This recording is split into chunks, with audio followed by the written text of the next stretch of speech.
Thanks, James. Well, joining us from the US with the latest on the war in Israel and the surging anti-Semitism James has just been speaking about here in the West is Noah Tishby, activist and author, whose new book, Uncomfortable Conversations with a Jew, is out now. That's a must-read, Noah. I'll be rushing out and getting a copy of that, and I urge other people to do so.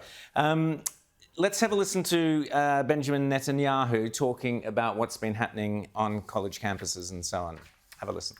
That's not new. We've seen in history that anti-Semitic attacks were always preceded by vilification and slander, lies that were cast against the Jewish people that are unbelievable, yet people believed them. And what is important now is for all of us who are interested and cherish our values and our civilization, to stand up together and to say enough is enough. We have to stop anti-Semitism. So Noah, we are, as I'm sure you are, horrified of what's going on US campuses. Similar things are happening here. You know, the beautiful Sydney University, we had little kids chanting for intifadas. It's really horrific. Give us your thoughts on how this has happened and how, more importantly, what do we do about it? First of all, thank you so much for having me again. It's always a pleasure to visit with you.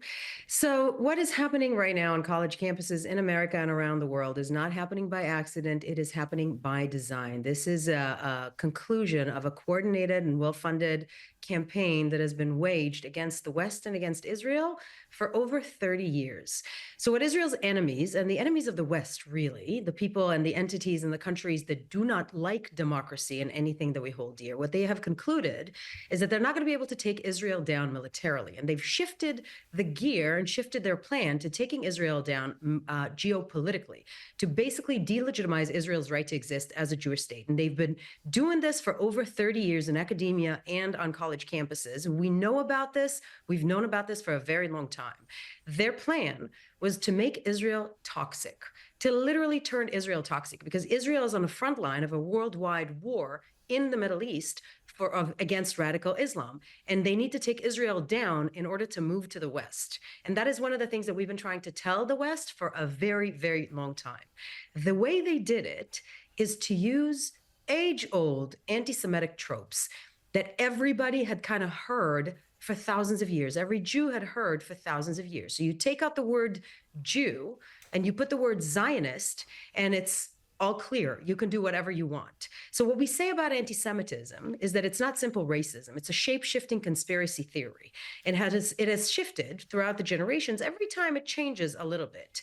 And in the past few generations, it had shifted to anti-Zionism. And this is nothing short of a plan to move forward jihadi ideology in the West. And we all need to be extremely careful, because the Jews are first, and then Israel, and then the rest of the world. So we're standing here saying we need to fight this evil with all our might, because this is literally a war against every value that we love in the West. Now, what does it say to the Jewish community and to the wider American population when you've got Joe Biden cozying up to AOC this week? Now, it was for Earth Day, but there's a lot of other people he could have had there for Earth Day. He chose to have her, was cozying up to her, was saying, you know, he needs to listen to her more. And we all know where she stands on this issue. She's been one of the very few Democrat politicians who's been openly supportive of these protesters, even as they've got more violent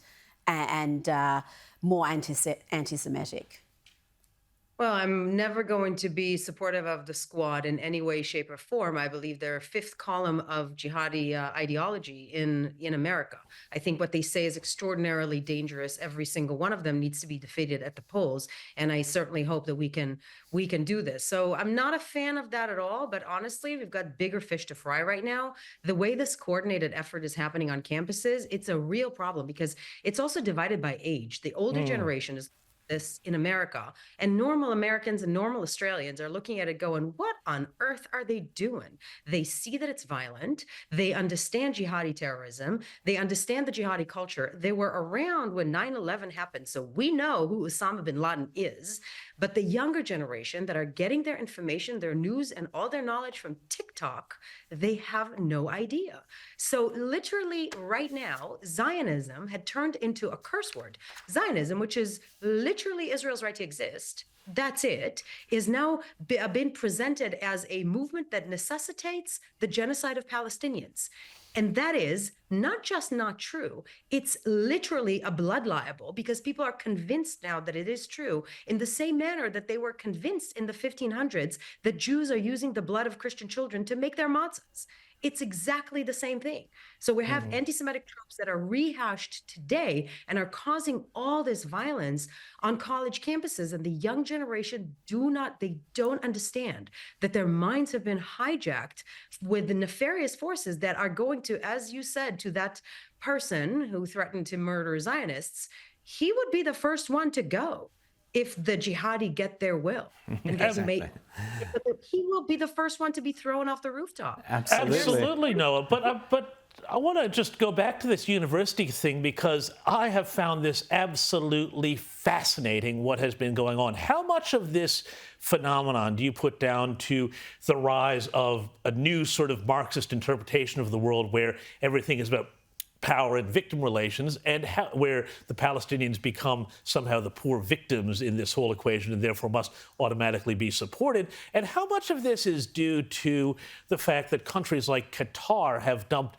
billions and billions and billions of dollars into universities, building buildings, endowing foundations, endowing professorships, endowing chairs of Middle Eastern studies, all to create a narrative that is supportive of their ideology, not Israel's or the West's? Well, they're not mutually exclusive. It's obviously the perfect storm of all of this convergence happening right now in America. There's no doubt that, look, here's what had happened. The goalpost had moved.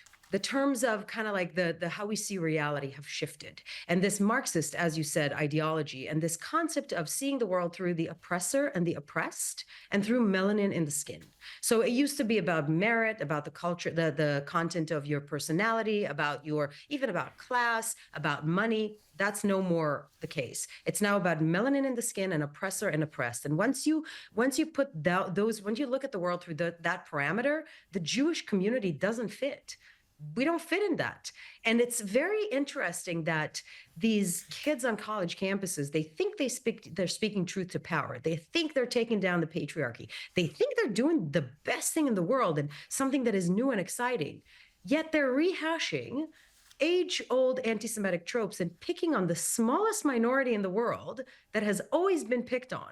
So it's a little ironic that they're even doing that without understanding what it is that they're doing and not understanding that they really are the useful idiots in the West that are promoting an ideology that is out to get them.